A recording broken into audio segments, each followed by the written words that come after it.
Eu vou falar sobre o mito da fundação de Roma. Diz a lenda que Roma foi fundada no ano de 753 a.C. por Rômulo e Remo, que eram irmãos gêmeos, netos do rei Numitor de Alba Longa.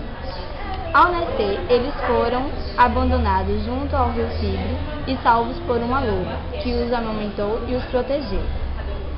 Rômulo matou seu irmão Remo em uma discussão e deu seu nome à cidade. A origem nos diz que algumas tribos de origem sabina e latina estabeleceram o povoado no Monte Capitólio de Toledo, junto ao rio Tibre. A monarquia.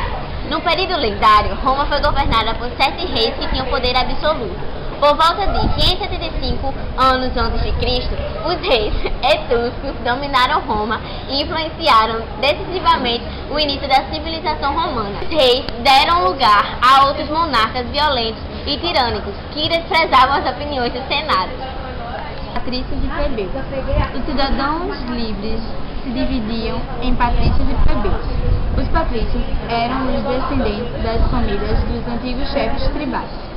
No início da República, eles constituíam a classe dirigente. Já os plebeus não tinham aristocracia e não possuíam direitos políticos. Trabalho dos escravos. Em consequência das guerras de expansão, os escravos em Roma eram muito numerosos.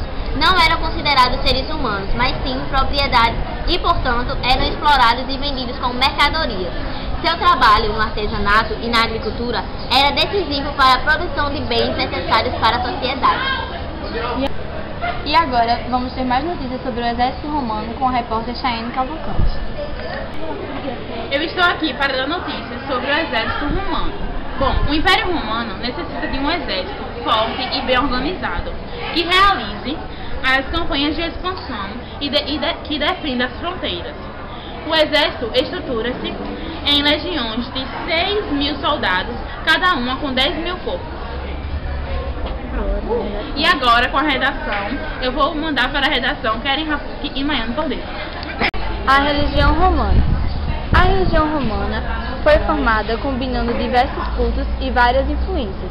Crenças etruscas, gregas e orientais foram incorporadas aos costumes tradicionais para adaptá-las às novas necessidades do povo. Crise do Império Romano. A partir do século III, o Império Romano entrou em declínio. Com o fim das guerras da conquista, esgotou-se a principal fonte fornecedora de escravos.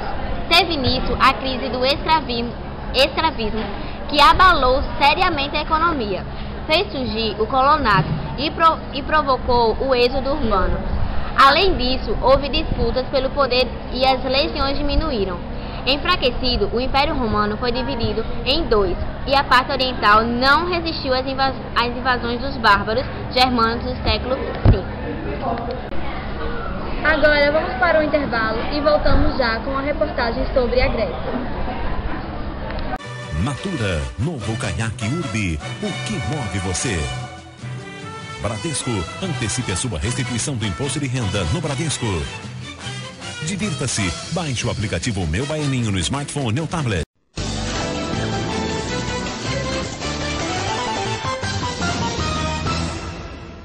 Voltamos com um texto espetacular e agora vamos para a nossa reportagem falando sobre a Grécia. Boa tarde. Boa tarde, o texto espetacular começa agora. E o assunto de hoje é Grécia Antiga. Eu, Chayenne Cavalcante, irei falar sobre a história da Grécia. Os antigos gregos nunca constituíram em qualquer período de sua história uma nação no sentido político moderno. Suas comunidades independentes nunca se organizaram de forma unificada. Eu vou falar sobre a Idade das Trevas.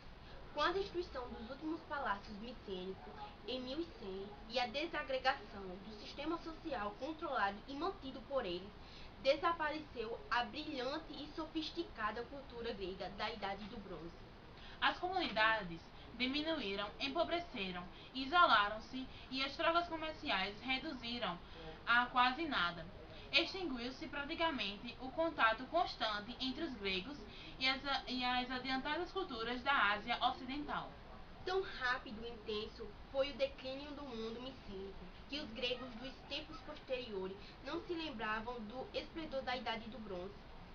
a não ser de modo vago e impreciso, como o tempo de deuses, heróis e lendas. Após quase 200 anos de estagnação cultural, no entanto, as comunidades começaram novamente a desenvolver-se e organizar-se em cidades. Os primeiros templos comunitários foram então construídos. O uso do ferro tornou-se cada vez mais comum, e a produção de alimentos e a população do continente aumentaram tanto que iniciou-se um movimento contínuo de migração e fundação de novas cidades além-mar. E a Idade das Trevas foi seguramente um período de transição. Pode-se dizer que praticamente todos os processos políticos, sociais e artísticos que se desenvolveram no período arcaico atingiu o auge durante o período clássico, começou durante esse século não completamente obscuro. Boa tarde. Muito obrigada por a sua audiência. E até amanhã.